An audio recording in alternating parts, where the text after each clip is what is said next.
નમસ્કાર મિત્રો, કેમ છો બધા? ધોરણ 11 તેમજ 12માં મનોવિજ્ઞાન વિષય ભણતા વિદ્યાર્થીઓ તથા કોમ્પિટિટિવ એક્ઝામની તૈયારી કરતા સર્વે ભાઈ બહેનો માટે આ વિડીયો સિરીઝ બનાવી રહી છું. હું ગુજરાત સરકારના ઓથેન્ટિક એટલે કે પ્રમાણભૂત પુસ્તક એવા ધોરણ 11 અને ધોરણ 12ના જીસીઆરટીના સર્વ પાઠોનું સ્પષ્ટતા સાથે વાંચન કરવાની છું. એનું એક જ કારણ છે મિત્રો કે વિદ્યાર્થીઓ પાસે પુસ્તકો અવેલેબલ ના હોય અથવા તો હાલતા ચાલતા ટ્રાવેલિંગ દરમિયાન, રસોઈ દરમિયાન અથવા તો ગૃહ કાર્ય દરમિયાન ઇયરફોનથી તમે પાઠનું વાંચન કરી શકો છો. અને તમે જાણો જ છો મિત્રો કે વારંવાર વાંચન કરવાથી આપણને એ વિષય વસ્તુ મોઢે થઈ જાય છે, રાઈટ? આ છે આપણા ધોરણ 11ના પુસ્તકનું મુખપૃષ્ઠ. એમાં ટોટલ 10 પાઠ છે. એવી જ રીતે ધોરણ 12માં પણ ટોટલ 10 પ્રકરણ આપેલ છે. એમાં એક પછી એક આપણે સર્વ પાઠોનું પઠન કરીશું. ત્યારબાદ સ્વાધ્યાયના ટૂંક જવાબી પ્રશ્નો, લાંબા પ્રશ્નો, પીવાયક્યુએસ પણ કરીશું અને એમસીક્યુ પણ કરીશું. તો ચલો મિત્રો, સાથે સાથે મનોવિજ્ઞાનની આ નવી જર્નીની શરૂઆત કરીએ. ધોરણ 11 મનોવિજ્ઞાન, પ્રકરણ 7 ભાષા અને પ્રત્યાયન. થોડા સમય માટે આપણે વિચારો કે તમે જે કહેવા માંગો છો તેની અભિવ્યક્તિ માટે જો તમારી પાસે ભાષા જ ન હોત તો શું થાત? ભાષા વિના આપણે આપણી લાગણીઓ, અનુભવો અને વિચારોને બીજા સુધી કઈ રીતે પહોંચાડે? અને આપણે પણ એ જાણી ન શકત કે બીજાઓ શું વિચારે છે કે શું અનુભવે છે. બાળક તરીકે તમે જ્યારે પ્રથમ વખત માં એવું કહેવાનું પ્રારંભ કર્યું ત્યારે તમને બોલવા માટે પ્રોત્સાહિત તો કરવામાં આવતા જ હતા, પરંતુ સાથે જ તમારા માતા પિતા અને કુટુંબીજનો માટે પણ તે હર્ષ અને આનંદની ક્ષણ હતી. ધીરે ધીરે તમે માં અને પા બોલવાનું શરૂ કરી દીધું અને તમારી જરૂરિયાતો, લાગણીઓ અને વિચારોને અભિવ્યક્ત કરવા માટે તમે 2 કે 2 થી વધુ શબ્દોને જોડીને બોલતા શીખ્યા. ઘરમાં માતૃભાષા શીખ્યા બાદ શાળાઓમાં અન્ય ભાષાઓ શીખ્યા. આમ માં કહેવાનું શરૂ કરવાથી લઈને ભાષાને લખવાની, બોલવાની અને સમજવાની ક્ષમતા તમે પ્રાપ્ત કરી લીધી. હવે પ્રશ્ન એ થાય છે કે જીવન પર્યંત આપણે જેનો ઉપયોગ કરીએ છીએ તે ભાષાને અને તેના વિકાસને મનોવૈજ્ઞાનિકોએ કઈ રીતે સમજવાનો પ્રયત્ન કર્યો છે. પ્રસ્તુત પ્રકરણમાં આપણે તેની વિસ્તૃત ચર્ચા કરીશું. ભાષાની વ્યાખ્યા અને લક્ષણો. સામાન્ય રીતે આપણે 3 રીતે ભાષાની અભિવ્યક્તિ કરીએ છીએ: બોલીને, લખીને અને સંકેતો એટલે કે ઈશારાઓ કે હાવભાવ દ્વારા. ભાષાની અભિવ્યક્તિનું માધ્યમ ભલે ગમે તે હોય, તેનો મૂળભૂત હેતુ એકબીજા સાથે પ્રત્યાયન કરવાનો છે. ભાષાની વ્યાખ્યાઓ નીચે મુજબ આપવામાં આવી છે. પ્રથમ છે, ભાષા એ પ્રતીકોના તંત્રના આધારે મૌખિક, લેખિત કે સંકેતોમાં રચાયેલું પ્રત્યાયનનું એક સ્વરૂપ છે. સેન્ટ્રોક 2005 દ્વારા આ વ્યાખ્યા આપેલી છે. બીજી વ્યાખ્યા જોઈશું. ભાષા એ અમુક નિયમો દ્વારા સંગઠિત પ્રતીકોનું એક તંત્ર છે જેનો ઉપયોગ આપણે એકબીજા સાથે પ્રત્યાયન કરવામાં કરીએ છીએ. એનસીઆરટીની 2006ની વ્યાખ્યા છે. હવે આપણે જોઈશું ભાષાના લક્ષણો. ઉપરયુક્ત વ્યાખ્યાઓનું વિશ્લેષણ કરતા આપણને ભાષાના મૂળભૂત 3 લક્ષણો જોવા મળે છે: પ્રતીકોની ઉપસ્થિતિ, નિયમોનો સમૂહ અને પ્રત્યાયન. આ ત્રણેય ભાષાના લક્ષણો આપણે એક પછી એક જોઈશું. પહેલું છે પ્રતીકોની ઉપસ્થિતિ.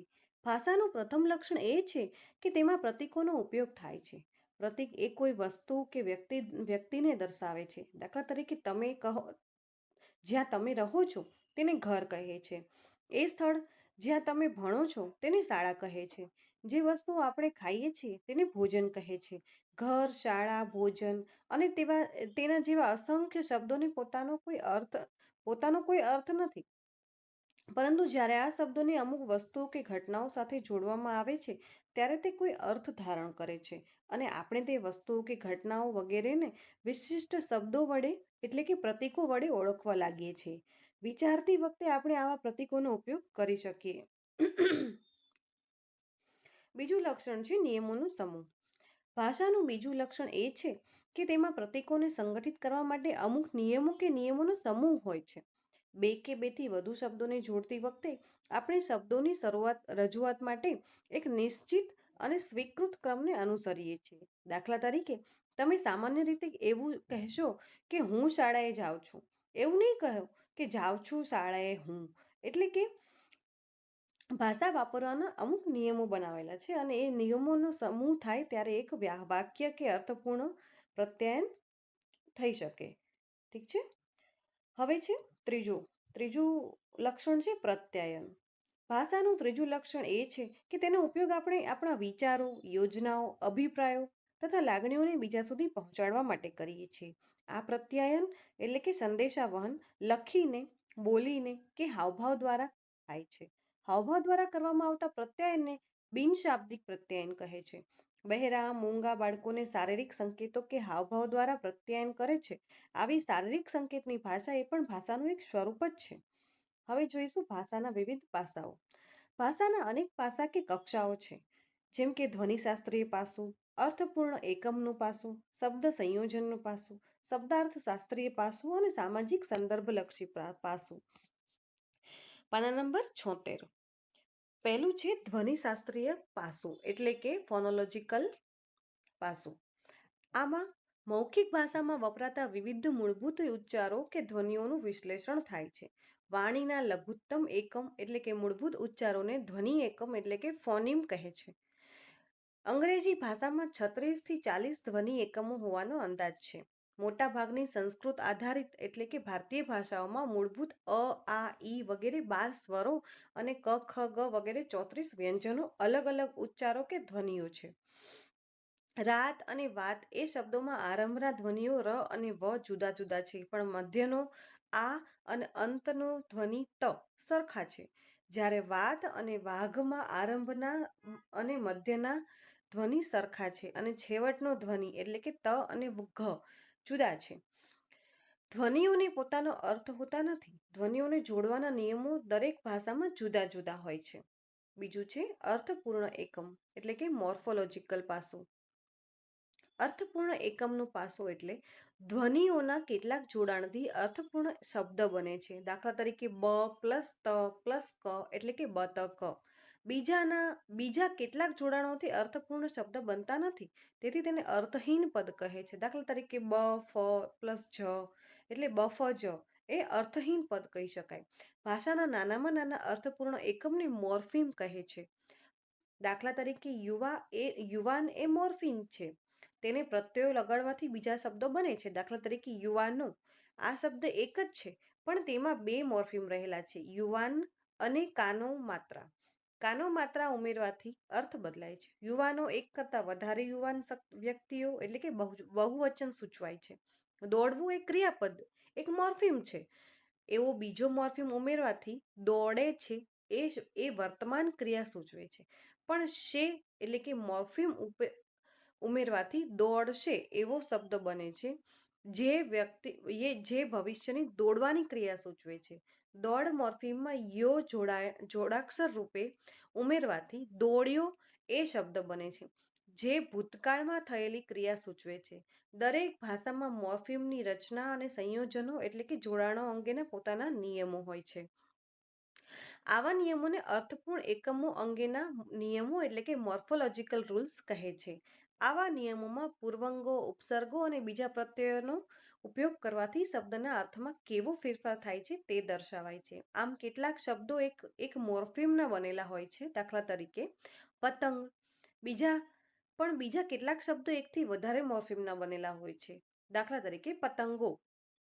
ત્રીજું છે શબ્દ સંયોજન એટલે કે સિન્ટેક્સનું પાસું. વ્યાકરણની દ્રષ્ટિએ સ્વીકારી શકાય એવા શબ્દ સમૂહો અને વાક્યો રચવા માટે શબ્દોને કઈ રીતે જોડવા જોઈએ તેના નિયમોને શબ્દ સંયોજન કહે છે. આમાં વાક્યો કે વાક્યના અંગો પર ધ્યાન અપાય છે. કેટલાક શબ્દોને એક જ સ્વીકૃત રીતે જોડી શકાતા નથી. તેમાં શબ્દોનો ક્રમ બદલી શકાતો નથી. દાખલા તરીકે જાનૈયાના હાથમાં ફટાકડા છે સાચું વાક્ય છે, પણ ફટાકડાના હાથમાં જાનૈયા છે એવું ન કહેવાય. શબ્દોને ખોટા ક્રમમાં જોડવાથી અનર્થ થઈ જાય છે. પણ બીજા કેટલાક શબ્દોને એક કરતાં વધારે સ્વીકૃત રીતે જોડી શકાતા હોય છે. દાખલા તરીકે ગગન, છગન અને મગનના છાપરે લગન છે. આ જ વાત આ ત્રણ વ્યક્તિઓના નામોને જુદા જુદા ક્રમોમાં ગોઠવીને પણ રજૂ કરી શકાય છે. દાખલા તરીકે છગન, ગગન અને મગનના છાપરે લગન છે. ભાષાશાસ્ત્રીઓ અને મનોવૈજ્ઞાનિકોએ મળીને વ્યાકરણની દ્રષ્ટિએ સાચા પડે એવા અસંખ્ય વાક્યો બનાવવા માટેના નિયમો આપ્યા છે. શબ્દોનું સંયોજન કઈ રીતે કરવાથી સમજાય એવા વાક્યો બને એના નિયમોના સમૂહને વ્યાકરણ કહે છે. ભાષાના ઉપયોગના માનસિક પાસાનો અભ્યાસ મનોભાષા શાસ્ત્ર એટલે કે સાયકોલિંગ્વિસ્ટિક્સમાં થાય છે. ચોથું પાસું છે શબ્દાર્થ શાસ્ત્રીય પાસું એટલે કે સિમેન્ટિક્સ પાસું. આ વિજ્ઞાન શબ્દો અને વાક્યોના પરિચ્છેદોના અર્થોનો અભ્યાસ કરે છે. એ માત્ર છૂટા છૂટા શબ્દોનો અર્થ જ નહીં, પણ શબ્દોને વાક્યોમાં જોડ્યા પછી ઉપજતો સમગ્ર અર્થ પણ તપાસે છે. દાખલા તરીકે કલ્યાણ અને કેદારે આવવું એ વાક્યનો અર્થ એ બંને જણે આવવું એવો થાય છે. જ્યારે કલ્યાણ અથવા કેદારે આવવું એ વાક્યનો અર્થ એ બેમાંથી એક જ આવવું એવો થાય છે. આ બે વાક્યો વચ્ચે માત્ર અને અથવા શબ્દો જુદા છે, બાકીના શબ્દો સરખા છે, તો પણ વાક્યનો સમગ્ર અર્થ બદલાઈ જાય છે. એવી રીતે શબ્દાર્થ શાસ્ત્રી પાસું કહેવાય છે. હવે પાંચમું છે સામાજિક શાસ્ત્રી સંદર્ભલક્ષી પાસું એટલે કે પ્રેગ્મેટિક્સ પાસું. સામાજિક સંદર્ભ સાથે બંધ બેસે એ રીતે ભાષામાં જરૂરી પરિવર્તન કરવાના નિયમોને અહીં આપવામાં આવે છે. જુદી જુદી વ્યક્તિઓ સાથે અને જુદા જુદા સંજોગોમાં ભાષાનો ઉપયોગ જુદી જુદી રીતે કરવાનો રહે છે. દાખલા તરીકે વડીલ મોભાદાર વ્યક્તિને વિનંતી કે સૂચન કરી શકાય, આદેશ આપી શકાય નહીં. સમજદાર વ્યક્તિને હળવી ટકોર કરવી પૂરતી છે, પણ જડ કે જિદ્દી વ્યક્તિને ચેતવણી કે ધમકી જ આપવી પડે. મદદ લેનાર વ્યક્તિને સૂચના આપવાની હોય, મદદ આપનાર વ્યક્તિનો આભાર માનવો જોઈએ. પાના નંબર 77. નવો મુદ્દો છે વાણી વિકાસ. ભાષા એક જટિલ તંત્ર છે જે માત્ર મનુષ્યમાં જોવા મળે છે. મનોવૈજ્ઞાનિકોએ ચિમ્પાન્ઝી, ડોલ્ફિન, પોપટ વગેરેને સંકેતો કે ચિત્રોનો ઉપયોગ કરીને સાંકેતિક ભાષા શીખવાનો પ્રયત્ન કર્યો છે, પરંતુ એવું જોવા મળ્યું છે કે પ્રાણીઓ દ્વારા શીખવામાં આવતી સાંકેતિક ભાષા કરતાં માનવીય ભાષાઓનું તંત્ર વધુ જટિલ, સર્જનાત્મક અને સહજ છે. બાળકમાં ભલે દુનિયાની કોઈ પણ ભાષાના સંપર્કમાં રહીને વાણી વિકાસ થતો હોય, પરંતુ આ વાણી વિકાસ અમુક ક્રમિક તબક્કાઓમાં થાય છે. બાળકમાં વાણીનો વિકાસ કેવી રીતે થાય છે તો જોઈએ. નવજાત અને નાના શિશુઓ વિવિધ પ્રકારના અવાજો કરતા હોય છે.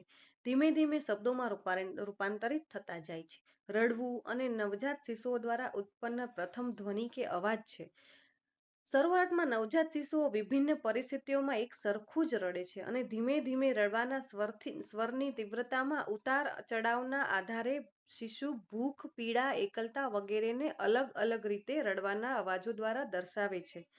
શિશુ આનંદને અભિવ્યક્ત કરવા માટે આ, ઉ એવા અવાજો, કિકિયારીઓ અને કિલકિલાટ કરે છે. 6 માસની આસપાસની ઉંમરમાં બાળક બડબડાટ અવસ્થા એટલે કે બબલિંગ સ્ટેજમાં પહોંચે છે. આ બડબડાટમાં બાળક લાંબા સમય સુધી વિભિન્ન પ્રકારના સ્વરો અને વ્યંજનોને લગતા અવાજો વારંવાર કરતું રહે છે, જેમ કે આ, હા, આ, બા, મા વગેરે. લગભગ 9 મહિનાની ઉંમર થતાં આ અસ્પષ્ટ અવાજોના સંયોજન શરૂ થાય છે, જેમ કે દાદા, દા અને પોતે જ બોલેલા અવાજોનું અનુકરણ કરતા હોય તેમ તેનું પુનરાવર્તન કરે છે. આવા પુનરાવર્તનને શબ્દ અનુકરણ કહે છે. અહીં શરૂઆતમાં બાળક કોઈ હેતુ વગર આકસ્મિક રીતે બડબડાટ કરતું હોય છે, પરંતુ આગળ જતા મોટેરાઓનું અનુકરણ કરે છે અને એકાક્ષરી શબ્દો બોલવાની શરૂઆત થાય છે. જ્યારે બાળક 6 મહિનાનું થાય છે તો તે અમુક શબ્દો પ્રત્યે થોડી ઘણી સમજણ પ્રદર્શિત કરે છે અને તેનો પ્રથમ જન્મદિવસ આવતા તો તે એકાક્ષરી શબ્દ પણ બોલતા શીખી જાય છે. બાળક જે પ્રથમ શબ્દ બોલે છે તે એક અક્ષરનો હોય છે. બાળક જે પ્રથમ શબ્દ બોલે છે તે એક અક્ષરનો હોય છે. દાખલા તરીકે મા, દા, બા, પા વગેરે. આ એક શબ્દના આધારે જ તે એકથી વધુ શબ્દનો ઉપયોગ તરફ આગળ વધે છે અને આગળ જતા તેમાંથી નાનું વાક્ય પણ બનાવી શકે છે. બાળક જ્યારે 18 થી 20 મહિનાનું થાય છે ત્યારે 2 શબ્દો ભેગા કરીને બોલવાનું શરૂ કરે છે. આ અવસ્થામાં બાળક ટૂંકા સંદેશાઓની વાણી બોલે છે, જેમ કે પત્ર મળ્યો, સારું છે, પૈસા મોકલો, જલ્દી આવો, ગુડ મોર્નિંગ વગેરે. આજકાલ એસએમએસમાં પણ ભૂતકાળમાં તાર એટલે કે ટેલિગ્રાફ જેવી વપરાતી ટૂંકી ભાષા કે વાણી છે. 2 શબ્દોની વાણી દ્વારા તે મોટા ભાગે અમુક ક્રિયાઓની અભિવ્યક્તિ કરે છે. દાખલા તરીકે બાબા જા, બા ભૂ, કુકુ જા વગેરે. 2.5 વર્ષની ઉંમર બાદ બાળક લાંબા અર્થયુક્ત વાક્યો બોલતા શીખવાનું શરૂ કરે છે અને 3 વર્ષની ઉંમર સુધીમાં તો તે વડીલો પાસેથી સાંભળીને ભાષાની ગ્રહણ કરી ભાષા શીખતું થઈ જાય.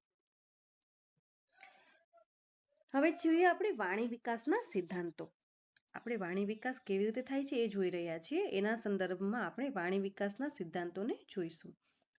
આપણે ભાષા કઈ રીતે શીખીએ છીએ એ બાબત મનોવૈજ્ઞાનિકોએ પોતાના સિદ્ધાંતો દ્વારા સમજાવવાનો પ્રયત્ન કર્યો છે. અન્ય મનોવૈજ્ઞાનિક પ્રશ્નોની જેમ અહીં પણ મનોવૈજ્ઞાનિકો વચ્ચે મતભેદ જોવા મળે છે. મોટા ભાગના આધુનિક મનોવૈજ્ઞાનિકો વાણી કે ભાષાના વિકાસમાં વારસો અને વાતાવરણ બંનેના પરિબળોનો મહત્વના ગણે છે. અહીં આપણે સ્કિનર અને ચોમસ્કીના સિદ્ધાંતનો ટૂંકમાં પરિચય મેળવીશું. વાતાવરણનો સિદ્ધાંત.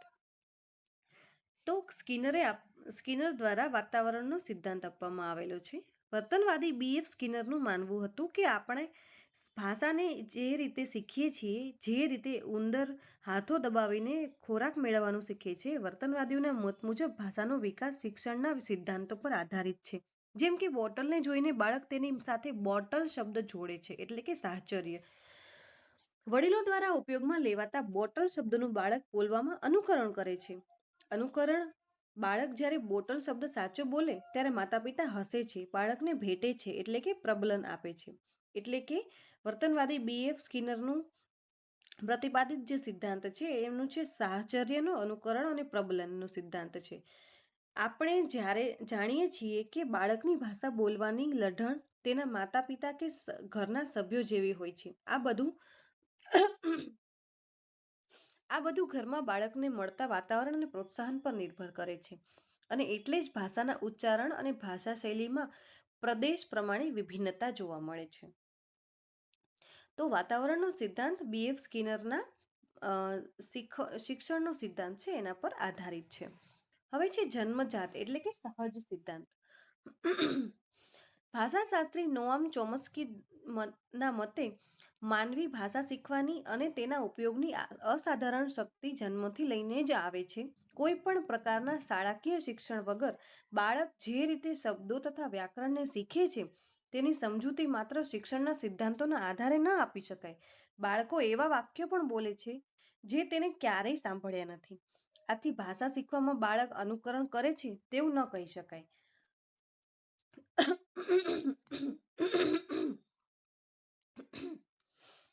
તેના મત મુજબ સમગ્ર દુનિયાના બાળકોમાં ભાષા વિકાસ માટે એક વિશિષ્ટ સંક્રાંતિ કાળ હોય છે અને આ સમયગાળામાં જો તે સફળ રીતે ભાષા શીખે છે તો વાણી વિકાસ થશે જ. ભાષા વિકાસ એ શારીરિક પરિપક્વતા જેવો છે. જે રીતે બાળકની સારી દેખભાળ રાખવાથી તંદુરસ્ત શારીરિક વિકાસ થાય છે અને એ જ રીતે યોગ્ય દેખભાળથી ભાષામાં સ્વયંસંચાલિત રીતે ભાષા વિકાસ થાય છે બાળકમાં. તેના મત મુજબ બાળકો સર્વ ભાષા વ્યાકરણ શીખવાની ક્ષમતા સાથે જન્મે છે અને તે કોઈ ભાષાને સાંભળીને જ તેના વ્યાકરણને સરળતાથી શીખી લે છે. સ્કિનર તથા ચોમસ્કી એમ બંનેના મતનો સારાંશ એ છે કે સ્કિનરનું શિક્ષણના સિદ્ધાંતો પર ભાર આપવું એ બાબત સ્પષ્ટ કરે છે કે બાળક કઈ રીતે સાંભળેલી ભાષાને શીખી લે છે અને તે પોતાના શબ્દભંડોળમાં કઈ રીતે નવા શબ્દો ઉમેરતું જાય છે. જ્યારે ચોમસ્કીનું બાળકની વ્યાકરણ શીખવાની જન્મજાત શક્તિ પર ભાર આપવાની બાબત એ સ્પષ્ટ કરે છે કે કઈ રીતે બાળકો કોઈ પણ પ્રકારના શાળાકીય શિક્ષણ વગર આટલી સરળતાથી ભાષા શીખી લે છે. બીજું છે બોલવાની ક્રિયા અને વાણીની ભૂલો. તો એના સંદર્ભમાં આપણે જોઈશું. સામાન્ય રીતે આપણે અન્ય વ્યક્તિને ઉદ્દેશીને બોલીએ છીએ. બોલવું સામાજિક પ્રવૃત્તિ છે. તેથી સફળ પ્રત્યાયન કરવા માટે સંદેશો અસરકારક બને એ માટે વક્તા અને શ્રોતા વચ્ચે સહકાર જરૂરી છે. બોલવાની ક્રિયામાં વિવિધ કૌશલ્યોનો સમાવેશ થાય છે. પહેલું, શું કહેવું છે તે સ્પષ્ટ વિચારવું. બીજું, એ વિચારને વ્યક્ત કરવા માટે સૌથી યોગ્ય શબ્દ પસંદ કરવા. ત્રીજું છે વ્યાકરણની દ્રષ્ટિએ જે શબ્દોને યોગ્ય ક્રમમાં યોગ્ય રીતે જોડવા. ચોથું છે વાક્યનું ઉચ્ચારણ સ્પષ્ટ સંભળાય એ રીતે યોગ્ય શબ્દ ઉપર ભાર મૂકી યોગ્ય આરોહ અવરોહ સાથે મધ્યમ ઝડપે બોલવું. અને પાંચમું છે શબ્દ સમૂહ બોલ્યા પછી થોડો વિરામ લેવો, જેને લીધે શ્રોતા અર્થ સમજી શકે અને વક્તાને પછીનો વિચાર ગોઠવવાનો સમય મળે. વાણીની ભૂલો. હવે જોઈશું વાણીની ભૂલો.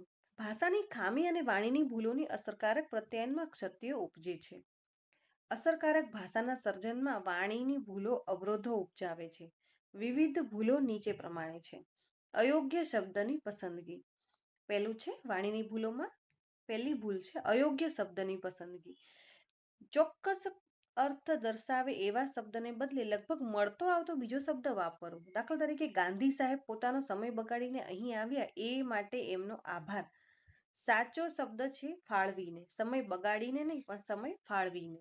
એટલે શબ્દોની યોગ્ય પસંદગી થવી જોઈએ, નહીંતર વાણીમાં ભૂલો સર્જાય છે અથવા તો અર્થનો અનર્થ સર્જાય છે અથવા તો જે વસ્તુ આપણે કહેવા માંગીએ છીએ એ થોડીક અલગ રીતે સામેના વ્યક્તિને સમજાય છે. એટલે કે અર્થનો અનર્થ પણ થઈ શકે છે અને અર્થનો બીજો પણ અર્થ થઈ શકે છે. બીજું છે મિશ્રણ. બે વાક્યોના શબ્દોને એક જ વાક્યમાં ભેળવવા. દાખલા તરીકે હાથી ડોલે છે અને કોયલ ગુંજે છે એમ બોલવાને બદલે હાથી કુંજે છે એમ બોલવું, એને મિશ્રણ થઈ ગયું કહેવાય. ત્રીજું છે શબ્દની અદલા બદલી. દાખલા તરીકે એક નૂર આદમી હજાર નૂર કપડાને બદલે હજાર નૂર આદમી એક નૂર કપડા, એને શબ્દની અદલા બદલી થઈ ગઈ કહેવાય છે. ચોથું છે મોર્ફિમનું સ્થળાંતર. દાખલા તરીકે રાજદૂતો વિવેકશીલ છે એને બદલે વિવેક દૂતો રાજશીલ છે એમ કહેવું, એને મોર્ફિમનું સ્થળાંતર કહેવાય છે. અને પાંચમું છે સ્પુનરિઝમ. શબ્દોના આરંભના એક બે અક્ષરોની અદલા બદલી. દાખલા તરીકે પ્રભુજી તુમ લાજ રખો હમારી, એને બદલે પ્રભુજી તુમ લાખો રાજ હમારી એમ બોલવાની ભૂલ. ભાષાની સર્જનમાં આવી ભૂલો ટાળવી જોઈએ. પાના નંબર 79. ભાષા અને વિચાર વચ્ચેનો સંબંધ. આપણે આગળ જોઈ ગયા કે આપણે જે વિચારીએ છીએ તેની અભિવ્યક્તિ માટે ભાષા જરૂરી છે. હવે પ્રશ્ન એ થાય કે શું ભાષા વિચારને ઘડે છે?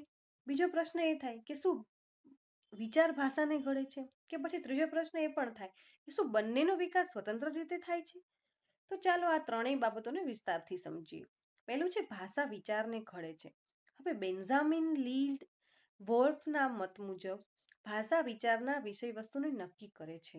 એટલે કે વ્યક્તિ શું વિચારશે અને કઈ રીતે વિચારશે એ સામાન્ય રીતે તેના ઉપયોગમાં લેવામાં આવતી ભાષા પર નિર્ભર કરે છે.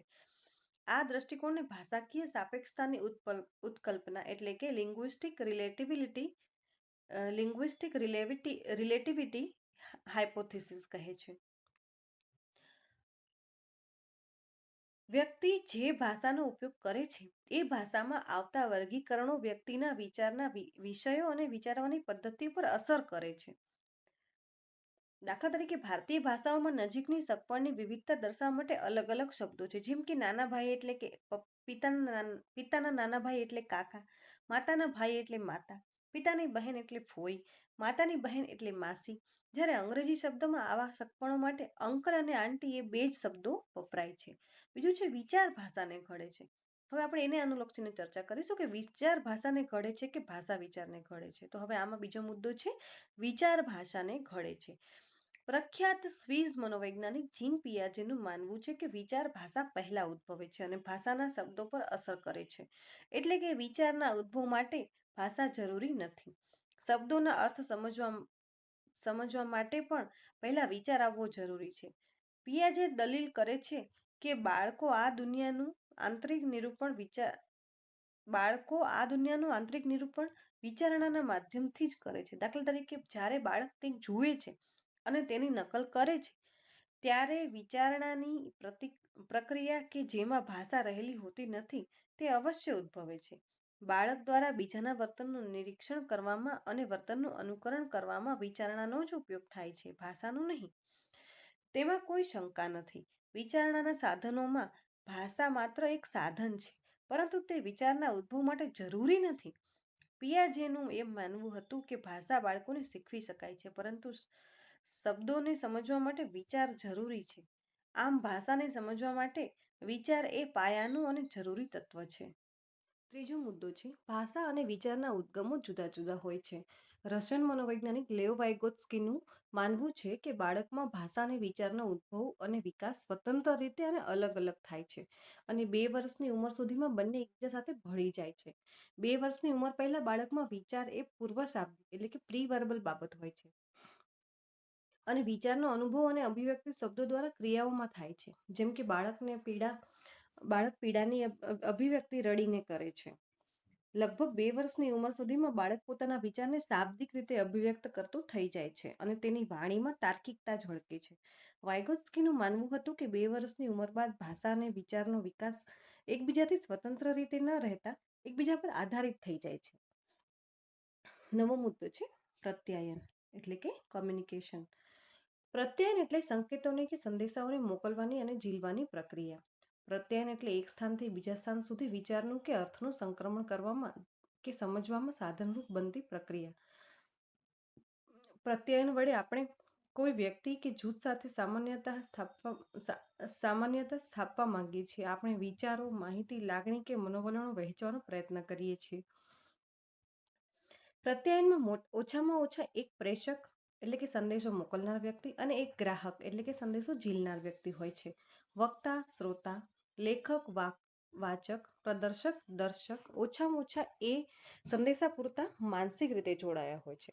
કેટલાક પ્રત્યાયનો માહિતીલક્ષી હોય છે, બીજા કેટલાક મનોરંજક હોય છે અને ટેકનોલોજીના વિકાસ સાથે ફેક્સ, ઈમેલ, વોઇસમેલ, SMS એવા પ્રત્યાયનના નવા માર્ગો પણ હવે પ્રાપ્ત થયા છે. સારા પ્રત્યાયનનો ધ્યેય એક પક્ષ એટલે કે વ્યક્તિથી વિચાર કે અર્થ એ જ રૂપમાં બીજા પક્ષ એટલે કે વ્યક્તિના મનમાં પહોંચવાડવાનું છે. Page number 80. પ્રત્યાયનમાં સંદેશાનો પ્રવાહ સરળ રીતે વહે છે તો અસરકારક ગણાય. એમાં અવરોધો આવે તો વ્યક્તિઓ વચ્ચે ગેરસમજને પરિણામે હાનિ થાય છે. પ્રત્યાયનના પ્રતિમાન એટલે કે મોડલ્સમાં 7 તબક્કા ગણાવ્યા છે. પહેલો તબક્કો છે વિચારનું ઉદ્ગમ સ્થાન એટલે કે સોર્સ. બીજો તબક્કો છે સંકેતાંકન એટલે કે કોડિંગ. ત્રીજો તબક્કો છે તૈયાર થયેલો સંદેશો એટલે કે મેસેજ. ચોથો તબક્કો છે માધ્યમનો ઉપયોગ એટલે કે મીડિયમ. પાંચમો તબક્કો છે વિસંકેતન એટલે કે ડીકોડિંગ. છઠ્ઠો તબક્કો છે સંદેશાનો ગ્રાહક એટલે કે રિસીવર અને 7મો તબક્કો છે ફીડબેક એટલે કે પ્રતિપુષ્ટિ. સંદેશાની શરૂઆત કે પહેલ કરનાર વ્યક્તિને વિચાર ઉદ્ભવે છે. એ વિચાર અન્યને પહોંચાડવાનો આશય એનામાં ઊભો થાય છે. દાખલા તરીકે વેપારી ગ્રાહકને મોંઘો સાબુ વેચવા માંગે છે. તે પોતે અથવા બીજી વ્યક્તિને મદદથી સંદેશો મોકલે છે. દાખલા તરીકે આ સાબુ ચામડીનું પોષણ કરશે. વિચારની યોગ્ય સંકેતોમાં એટલે કે શબ્દોમાં, મુખભાવ વડે કે અન્ય રીતે ઢાળે છે. તે પોતાના આશય અને કૌશલ્ય, સંદેશાનું સ્વરૂપ, જિલ્લાની વિશિષ્ટતા અને સંજોગો મુજબ મોકલવાની રીત કે માધ્યમ પસંદ કરે છે. દાખલા તરીકે તે મહિલા ગ્રાહકને કહે છે, આ સાબુ ખાસ તમારા માટે બનાવવામાં આવ્યો છે. એ જ રીતે જો શ્રોતાઓ ગુજરાતી ભાષી હશે તો વક્તા કૂતરા પર સસલું આવ્યું એમ ગુજરાતી ભાષા સંકેતોનો ઉપયોગ કરશે. પણ જો શ્રોતાઓ હિન્દી ભાષી હશે તો વક્તા કુત્તે પે સસ્સા આયા એમ હિન્દી ભાષાનો સંકેતોનો ઉપયોગ કરશે. જો બાકીના લોકો સંદેશાની જાણ ન કરવી હોય તો 2 જણા એકબીજાના કાનમાં ઘૂસપૂસ કરશે. જો સંદેશો ગ્રામીણોના મોટા ટોળાને આપવાનો હોય તો વક્તા ગામડામાં વપરાતી બોલીમાં મોટા ઘાંટા પાડીને સંદેશો આપશે. જાસૂસો પરદેશમાં થતી રાજકીય હિલચાલો અંગેની માહિતી પોતાના દેશમાં ગુપ્ત રીતે પહોંચાડવા માટે ખાસ ગુપ્ત સંકેતોનો ઉપયોગ કરે છે. સંકેતોમાં ઢાળેલો સંદેશો મૌખિક ઉચ્ચારણના માધ્યમ વડે, લેખિત માધ્યમના સ્વરૂપમાં કે અન્ય રીતે મોકલવામાં આવે છે. સંદેશાના વહનના માધ્યમને પ્રણાલી એટલે કે ચેનલ પણ કહેવામાં આવે છે. પ્રણાલીની પસંદગી સંદેશ મોકલનાર એટલે કે પ્રેષક નક્કી કરે છે. વ્યક્તિગત સંદેશ માટે મોટે ભાગે મુલાકાત અને અનૌપચારિક વાતચીતનો ઉપયોગ થાય છે. સંસ્થાઓમાં ઔપચારિક સંદેશાઓ પત્ર, પરિપત્ર, નોટિસ બોર્ડની સૂચનાઓ, છાપેલું માહિતી અને સૂચનાપત્રક વગેરે માધ્યમો દ્વારા અપાય છે. મોટી જનસંખ્યાને સંદેશો પહોંચાડવા માટે માધ્યમ તરીકે ભીત ઉપરના લખાણો, પોસ્ટરો, વર્તમાનપત્રોની જાહેરાતો કે પ્રેસ નોટનો ઉપયોગ થાય છે. અર્થપૂર્ણ સંદેશો ગ્રાહક એટલે કે રિસીવરને પહોંચે તે પહેલા એમાં વપરાયેલા પ્રતીકોનું વિસંકેતન એટલે કે ડીકોડિંગ થવું જોઈએ. જેથી તેનો અર્થ સમજાય. દાખલા તરીકે ટૂથપેસ્ટમાં ફ્લોરાઇડ છે એવી જાહેરાત વાંચ્યા પછી એ ફ્લોરાઇડ શું છે એનો અર્થ અને મહત્વ સંતોષકારક રીતે સમજાય એ જરૂરી છે. ફ્લોરાઇડ એ સંકેતનું રહસ્ય ખુલે નહીં ત્યાં સુધી એ માણસ છે તે માણસ છે, પ્રાણી છે, જળ પદાર્થ છે એ સમજાય નહીં. ફ્લોરાઇડનો અર્થ એ નથી એ તેની અસર ફ્લોરાઇડનો અર્થ કે તેની અસર ન સમજાય તો મારે આ ટૂથપેસ્ટ શાના માટે લેવી એનો પ્રશ્ન ઊભો જ રહે છે. ગ્રાહકોનું ધ્યાન તેનું સામાન્ય જ્ઞાન, બુદ્ધિ, કૌશલ્યો અને અનુકૂળ મનોવલણો તેને અર્થ સમજવામાં ઉપયોગી બને છે. મોટે ભાગે સંદેશો મળ્યા પછી કે સમજ્યા પછી તેને ઝીલનાર વ્યક્તિ વિશિષ્ટ વર્તન કે પ્રતિભાવ આપે છે. તેને પ્રતિપુષ્ટિ કહેવાય છે. દાખલા તરીકે પ્રેષક તરફ ધ્યાન આપે, ડોકું ધૂણાવે, તાળીઓ પાડે, અગત્યના સંદેશા વખતે ગંભીર બને અને રમૂજ સાંભળીને હસવા માંડે વગેરે. Page number 81. શાયરીના શ્રોતાઓ જીઓ જીઓ બોલી ઉઠે છે કે ગુજરાતી નાટકના પ્રેક્ષકો કોઈ સંવાદ કે ગીતને વન્સ મોર આપે વગેરે પ્રતિપુષ્ટિ કહેવામાં આવે છે. પ્રતિપુષ્ટિ દર્શાવે છે કે સંદેશો મોકલનાર એટલે કે સેન્ડર સંદેશો આપવામાં કેટલો સફળ થયો છે. હવે છે પ્રત્યયની પ્રક્રિયાના લક્ષણો. પ્રત્યયની પ્રક્રિયાના મુખ્ય 4 લક્ષણો છે: ગતિશીલતા, જટિલતા, તંત્રનું સ્વરૂપ અને કાર્યકારણ સ્વરૂપ. પહેલું છે ગતિશીલતા. પ્રત્યયનો ગતિશીલ હોય છે એટલે કે સંદેશો કે તેના અર્થો સતત બદલાતા હોય છે. સમાચારોમાં, પ્રચારની ઝુંબેશમાં કે અખબારોમાં, જાહેર ખબરોમાં કંઈ નવું નવું આવતું જ રહે છે. સંદેશો એ જ હોય પણ નવા શ્રોતાઓને જુદી રીતે લાગુ પડે છે. બાળકને દોડાદોડ ન કર એમ કહીએ ત્યારે તેને ઈજા અકસ્માતથી બચવાનો અર્થ થાય છે, પણ પ્રૌઢ વ્યક્તિને દોડાદોડ ન કરો એવું કહીએ ત્યારે તેને તણાવ અને ચિંતાથી બચવાનું સૂચન કરવા હોય છે. પ્રત્યયન લક્ષણમાં બીજું લક્ષણ છે તેની જટિલતા. એટલે કે પ્રત્યયન પહેલી તો ગતિશીલ હોય છે હંમેશા, બીજું છે જટિલ, ત્રીજું છે તંત્રનું સ્વરૂપ અને ચોથું છે કાર્યકરણનું સ્વરૂપ. તેમાંથી બીજો મુદ્દો જોઈશું જટિલતા. તો પ્રત્યયન જટિલ કેવી રીતે હોય છે એ જાણીએ. પ્રત્યયન જટિલ પ્રક્રિયા છે કેમ કે તેના ઉપર સંદેશો મોકલનાર, મોકલવાની રીત, સંદેશાનો વિષય, વાતાવરણ અને સંદેશો ઝીલનારના લક્ષણોની ભેગી અસર પડે છે. આ પાંચેય ઘટકો અનુકૂળ હોય ત્યારે પ્રત્યયન સફળ થાય. હવે ત્રીજો મુદ્દો છે તંત્રનું સ્વરૂપ. પ્રત્યયન તંત્રલક્ષી છે એટલે કે પ્રત્યયન ઉપર વિવિધ પરિબળોની અસર છૂટી રહેતી નથી પણ એક અસરોની આંતરક્રિયા થતી રહે છે. ચોથું લક્ષણ છે કાર્યકારણ સ્વરૂપ. પ્રત્યયન કારણરૂપ તેમજ પરિણામરૂપ હોય છે. દાખલા તરીકે યુવાન પોતાના પિતાને કહે છે મારે નોકરીએ નથી જવું. આ સંદેશાનું કારણ છે ઉપરીએ બધાની ગેરહાજરીમાં મારું અપમાન કર્યું છે. આ વાત જાણતા યુવાનના પિતા ઉપરની તેની અસર થાય છે. તેથી પિતા યુવાનને સમજાવે છે. શરૂઆતમાં તો બધાને ઠપકો સાંભળવો પડે, એમાંથી જ શીખવા મળે. આમ પ્રત્યયનમાં કારણ અને અસરનું ચક્ર ચાલતું રહે છે. પ્રત્યયનના પ્રકારો. હવે જોઈશું પ્રત્યયનના પ્રકારો. તો કે શાબ્દિક અને અશાબ્દિક પ્રકારો. પ્રત્યયન જે પ્રત્યયનમાં ભાષાના મૌખિક કે લેખિત સંકેતોનો મુખ્યત્વે ઉપયોગ થાય છે તેને શાબ્દિક પ્રત્યયન કહે છે. એમાં અક્ષરો, વિરામ ચિહ્નો અને લેખિત ચિહ્નો, આંકડા વગેરેનો ઉપયોગ થાય છે.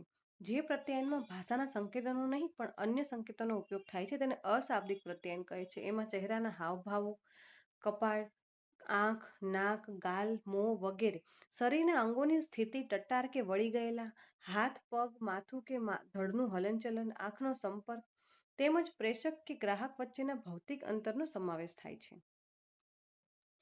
શાબ્દિક પ્રત્યયનમાં સંદેશાના શબ્દોની પસંદગી ઉપરાંત તેના ઉચ્ચારણની તીવ્રતા એટલે કે લેખિત હોય તો અક્ષરોનું કદ, અવાજના આરોહ અવરોહ, વચ્ચે વચ્ચે વિરામ એટલે કે થોભવું વગેરેની પણ અસર થાય છે. સામાન્ય રીતે તીણા અવાજો મતભેદ, વિરોધ, ગુસ્સો કે ફરિયાદ સૂચવે છે, જ્યારે નીચા અને મંદ અવાજો વિચારની સમાનતા, સમજણ અને સંતોષ સૂચવે છે. આ બધી બાબતો ઉચ્ચારેલા શબ્દોને જુદો જ અર્થ આપી શકે. કુશળ અભિનેતા માત્ર યોગ્ય શૈલીથી સંવાદ બોલીને જ શ્રોતાઓ સમક્ષ પાત્રના વિચાર, લાગણી આબેહૂબ વ્યક્ત કરે છે. અશાબ્દિક પ્રત્યયનનું મહત્વ અંગ્રેજી કહેવતમાં વ્યક્ત થયું છે કે ક્રિયાઓ શબ્દો કરતાં વધુ બુલંદ રીતે બોલે છે. એટલે કે action speaks louder than words. એવી એક અંગ્રેજી કહેવત છે. અહીંયા તાકીદો નથી પણ એના અનુસંધાને આને કહેવામાં આવ્યું છે કે action speaks louder than words. એટલે કે ક્રિયાઓ શબ્દો કરતાં બુલંદ રીતે બોલે છે. અશાબ્દિક સંકેતોને શાબ્દિક સંકેતથી સ્વતંત્ર રીતે વાપરી શકાય અથવા તો અશાબ્દિકની સાથે સાથે પણ વાપરી શકાય, પણ સાથે સાથે વાપરતી વખતે શાબ્દિક અને અશાબ્દિક સંકેતોમાં સુસંગતતા હોવી જોઈએ, નહીતર પ્રત્યાયન અસ્પષ્ટ અને ગૂંચવાડાભર્યું બની જાય છે. દાખલા તરીકે, તમને મળીને બહુ આનંદ થયો, એ શબ્દો બોલતી વખતે ચહેરો કરડો કે તુચ્છકાર ભર્યો હોય તો સાંભળનારને એ શબ્દો ખોટા છે અથવા તો સારી છાપ પાડવા માટે જ બોલાયા છે એમ લાગશે. કેટલાક ચાળાઓ અને ચેષ્ટાઓ દર્શાવે છે કે એ વ્યક્તિ સામી વ્યક્તિમાં રસ છે અને તેના પ્રત્યે ઉષ્મા અનુભવે છે, જ્યારે બીજા ચાળા અને ચેષ્ટાઓ એ વ્યક્તિની ચીડ, સૂગ કે તિરસ્કાર દર્શાવે છે. ચહેરા ઉપરનું કાયમનું સ્મિત અન્ય વ્યક્તિઓ પ્રત્યેની શુભ લાગણી દર્શાવી શકે. કરડો, ધુઆકુવા થતો ચહેરો નિષેધક મનોવલણો સૂચવે છે. સામી વ્યક્તિને સાથે આંખનો સંપર્ક લાંબા સમય સુધી જાળવી રાખવાથી રસ અને મૈત્રી સૂચવાય છે. છત તરફ કે બારીની બહાર જોવાથી સામી વ્યક્તિમાં નીરસતા કે તેની ઉપેક્ષાનું વલણ સૂચવાય છે. એ જ રીતે અન્ય વ્યક્તિની નજીક જવું સામાન્ય રીતે એના પ્રત્યેનું વિધાયક મનોવલણ સૂચવે છે. તો તેનાથી દૂર કે દૂર રહેવું એ સામાન્ય રીતે તટસ્થતા કે નિષેધક ભાવ સૂચવે છે. અશાબ્દિક પ્રત્યાયન ખૂબ મહત્વનું હોવાથી તેનો શરીરની ભાષા એટલે કે બોડી લેંગ્વેજ તરીકે પણ અભ્યાસ થાય છે. દાખલા તરીકે હાથ હલાવો કે વાંસો થાબડો એ સંમતિ સૂચવે છે. અશાબ્દિક પ્રત્યાયનો વ્યક્તિના ગમા કે અણગમાનો સંકેત આપે છે. તે એ પણ દર્શાવે છે કે આ વ્યક્તિ સાથે પ્રત્યાયન કરી શકાશે કે આની સાથે નહીં કરી શકાય. ઉપરાંત અશાબ્દિક પ્રત્યાયન જ્ઞાનેન્દ્રિયોના ઉદ્દીપનમાં વધારો કરે છે. ઉપરાંત તે બે વ્યક્તિ વચ્ચેના સંબંધો કેટલા ગાઢ છે તે પણ સૂચવે છે. પ્રત્યાયનમાં અવરોધો. હવે કેટલીક વાર એવું થતું હોય છે મિત્રો કે પ્રત્યાયનની પ્રક્રિયા એટલે કે કોમ્યુનિકેશનમાં અવરોધો પણ આવતા હોય છે. તો એ કેવી રીતે આવતા હોય છે આપણે જાણીશું. પ્રત્યાયન ભાગ્યે જ આદર્શ પરિસ્થિતિમાં થતું હોય છે. મોટે ભાગે કોઈને કોઈ અવરોધો આવતા જ હોય છે. તેને જાણવાથી અને કાબૂમાં લેવાના માર્ગો અમલમાં મૂકી શકાય છે. પ્રત્યાયનના લગભગ દરેક સોપાન એટલે કે ઉદ્ભવ, પ્રેષક, સંકેતાંકન, સંદેશ, માધ્યમ, વિસંકેતન અને ગ્રાહક અને પ્રતિપુષ્ટિ એટલે કે આ 7 સોપાનમાં અવરોધો આવી શકે છે. એમાં વચ્ચે ગમે ત્યારે અવરોધ આવી શકે છે, જે નીચે પ્રમાણે છે. પ્રેષકમાં સ્પષ્ટ સંદેશો મોકલવાની શક્તિ જ ન હોય અથવા એટલે કે અજ્ઞાન અથવા તો ઓછી બુદ્ધિ હોય. બીજું છે પ્રેષકમાં સ્પષ્ટ સંદેશો આપવાની મરજી કે દાનત જ ન હોય, તેને ગૂંચવાડો ઊભું કરવામાં જ રસ હોય. ત્રીજું છે પ્રેષકની ભાષાની અભિવ્યક્તિ તદ્દન નબળી હોય. ચોથું છે પ્રેષક અને ગ્રાહકની માતૃભાષા જુદી જુદી હોય. પાંચમું છે પ્રેષક વારંવાર સંદેશાના મહત્વના મુદ્દા ભૂલી જતો હોય. અને છઠ્ઠું છે પ્રેષકે વાપરેલા શબ્દો અને અનેક અર્થવાળા હોય. દાખલા તરીકે ધવલ ભોજનમાં રસ લે છે, તો રસ એટલે રુચિ પણ થાય અને રસ એટલે કેરીનો રસ પણ થાય. હવે સાતમું છે પ્રેષકની ભાષા અઘરી અથવા અપરિચિત હોય. આઠમું છે ગ્રાહકમાં સંદેશો ઝીલવા માટેની શક્તિ કે મરજી ન હોય. નવમું છે ગ્રાહકના મર્યાદિત જ્ઞાનને લીધે તે સંદેશો બરાબર ગ્રહણ ન કરી શકે. દસમું છે ગ્રાહકની ધ્યાન આપવાની કે યાદ રાખવાની શક્તિ મર્યાદિત હોય. 11મું છે પ્રત્યાયન સમયે ગ્રાહક કોઈ બીજા કામમાં વ્યસ્ત હોય એટલે કે રોકાયેલો હોય. 12મું છે પ્રત્યાયનમાં અતિશય માહિતી આપવાથી ગ્રાહક માહિતીના અતિશય બોજથી દબાઈ જાય. 13મું છે ગ્રાહકને પ્રેષકમાં અણગમો કે અવિશ્વાસ હોય. મારી સાસુએ એમ કહ્યું કે કોઢમાં દીવો મેલ, મેં ભોળીએ એમ જાણ્યું કે સોળમાં દીવો મેલ. વહુને સાસુ તરફ અણગમો હોય, કોઢની બદલે સોળમાં સંભળાય છે એવું ખોટું સાંભળે છે. 14મું છે ગ્રાહક પ્રત્યાયનના સમયે તીવ્ર આવેગથી ઉત્તેજિત થયો હોય. 15મું છે વાતાવરણમાં પુષ્કળ વિક્ષેપો હોય, ઘોંઘાટ, લોકોની સતત અવરજવર, અતિશય ઊંચું કે નીચું તાપમાન વગેરે. અને 16મું છે પ્રેષક અને ગ્રાહક વચ્ચે ભૌતિક અંતર ઘણું વધારે હોય. તો આ હતા પ્રત્યાયનમાં આવતા અવરોધો કે જેના કારણે પ્રત્યાયન એ અસ્પષ્ટ અથવા તો નિરર્થક નીવડી શકે છે. પ્રત્યાયનના કૌશલ્યો. હવે અસરકારક પ્રત્યાયન કરવા માટે કેટલાક સામાન્ય કૌશલ્યો પ્રેષકે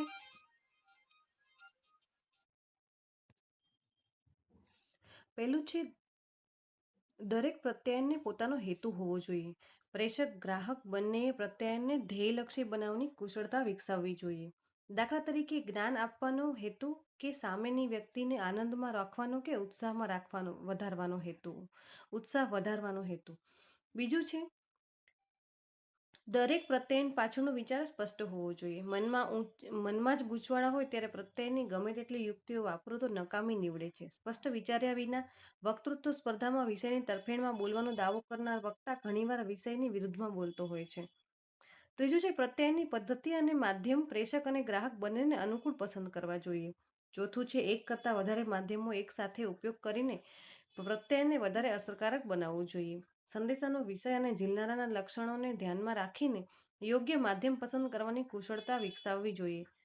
જટિલ વૈજ્ઞાનિક માહિતી લેખિત રૂપે, જ્યારે કૌટુંબિક માહિતી મૌખિક રૂપે અપાય તો વધારે અસરકારક બને છે. પાંચમું છે પ્રત્યયની રજૂઆત કંટાળાજનક ન હોવી જોઈએ. પ્રેષકે સંદેશો બને એટલો રસપ્રદ બનાવવો જોઈએ અને ગ્રાહકને સંદેશામાં રસ લઈ ધ્યાન આપવું જોઈએ. ગ્રાહકે અનુકૂળ કે પ્રતિકૂળ ગમે તે પ્રકારના પ્રત્યયન પ્રત્યે ખુલ્લું મન રાખી તેનું વસ્તુલક્ષી મૂલ્યાંકન કરવાનું કૌશલ્ય કેળવવું જોઈએ. ખાસ કરીને ગ્રાહકે શાબ્દિક તેમજ અશાબ્દિક બંને પ્રકારના સંકેતોને ધ્યાનમાં લેવા જોઈએ જેથી છેતરાઈ ન જવાય. છઠ્ઠું છે વક્તાએ અસરકારક રીતે એટલે કે મોટા અને સ્પષ્ટ અવાજે યોગ્ય શબ્દો પર ભાર મૂકીને અવાજના આરોહ અવરોહ સાથે બોલવું અને શ્રોતાએ અસરકારક રીતે ધ્યાન આપીને રસ થઈને અને પૂર્વગ્રહ વિના સાંભળવું જોઈએ. સાતમું છે શ્રોતાઓએ પ્રેષકને પોતાના પ્રતિભાવો આપવા તૈયાર રહેવું જોઈએ. દાખલા તરીકે તમારી વાતમાં મને સમજણ ન પડી કે તમારા મત સાથે હું સહમત નથી. પ્રેષકે એ પ્રતિભાવો મુજબ પોતાના પ્રત્યયનને અનુકૂળ બનાવવું કે સુધારવું જોઈએ. હવે છે પ્રેષકનું કૌશલ્ય. અત્યાર સુધી હતું આપણું પ્રત્યયનના કૌશલ્યમાં બંનેના કૌશલ્યો. કયું કયું કૌશલ્ય આપણે બંને પક્ષે આપણે કૌશલ્ય કેળવવા જોઈએ. હવે પછી આપણે પ્રેષકનું અને ગ્રાહકનું સેપરેટલી કૌશલ્યો કયા કયા હોવા જ જોઈએ સ્પેસિફિક કરીશું. ઠીક છે. કૌશલ્ય વિકસાવવા માટે નીચેની સૂચનાઓ ઉપયોગી બને છે. પહેલું છે સંદેશો આપવાના ધ્યેયો નક્કી કરો. બીજું છે સામાન્ય વ્યક્તિને સમજાય એ રીતે સંદેશાને સ્પષ્ટ બનાવો. ત્રીજું છે સંદેશો ઝીલનાર વ્યક્તિને ઓળખો, તેમની વય, જાતિ, કેળવણીની કક્ષા વગેરેને ધ્યાનમાં લઈને તે મુજબ સંદેશાની વિગત નક્કી કરો. ચોથું છે સંદેશ ઝીલનારાઓ પ્રશ્નો પૂછશે એમ ધારી જ લો અને તેઓ કેવા કેવા પ્રશ્નો પૂછશે તે વિચારી તેના શક્ય જવાબો તૈયાર રાખો. પાંચમું છે સંદેશો આપવામાં કોઈ મુદ્દા રહી ન જાય તે માટે મહત્વના મુદ્દાની નોંધ રાખો. છઠ્ઠું છે આત્મવિશ્વાસથી અને પ્રભાવશાળી રીતે બોલો. સાતમું છે રજૂઆત કરતા પહેલા મહાવરો કરો. આઠમું છે પ્રત્યયન વખતે વાપરવાની સાધન સામગ્રી ચકાસીને પહેલેથી તૈયાર રાખો. અને નવમું છે સમય મર્યાદામાં પ્રત્યયનને પૂરું કરો. હવે છે ગ્રાહક એટલે કે સંદેશો ઝીલનાર એટલે કે સાંભળનાર જે મેસેજ રિસીવ કરે છે રિસીવરનું કૌશલ્ય. સંદેશો યથાર્થ રીતે ઝીલવા અને સમજવા માટે નીચેની સૂચનાઓનું પાલન કરવું હિતાવહ છે. પહેલું છે પ્રત્યયન વિશે પહેલેથી પૂર્વગ્રહ બાંધી લેશો નહીં. બીજું છે પ્રત્યયન વિશે તમે પોતે પણ આગળથી માહિતી મેળવો અને વિચારો જેથી વક્તા સાથે યોગ્ય ચર્ચા થઈ શકે. ત્રીજું છે પ્રત્યયન ચાલુ હોય ત્યારે વિક્ષેપો કરવાનું ટાળો. ચોથું છે વક્તાના શબ્દો કરતાં અર્થ પર વધારે ધ્યાન આપો. પાંચમું છે તમે ઝીલેલા સંદેશાનો સારાંશ બનાવો. આ હતા આપણા ગ્રાહકના કૌશલ્યો. આ સાથે આપણું ભાષા અને પ્રત્યયન ચેપ્ટર પૂર્ણ થાય છે. આગળના વિડીયોમાં સ્વાધ્યાય અને ટૂંકા તથા લાંબા દરેક પ્રશ્નોનું આપણે સોલ્યુશન કરીશું જે નેક્સ્ટ વિડીયોમાં, એટલે વિડીયો વધારે લાંબો ના થઈ જાય. થેન્ક યુ મિત્રો.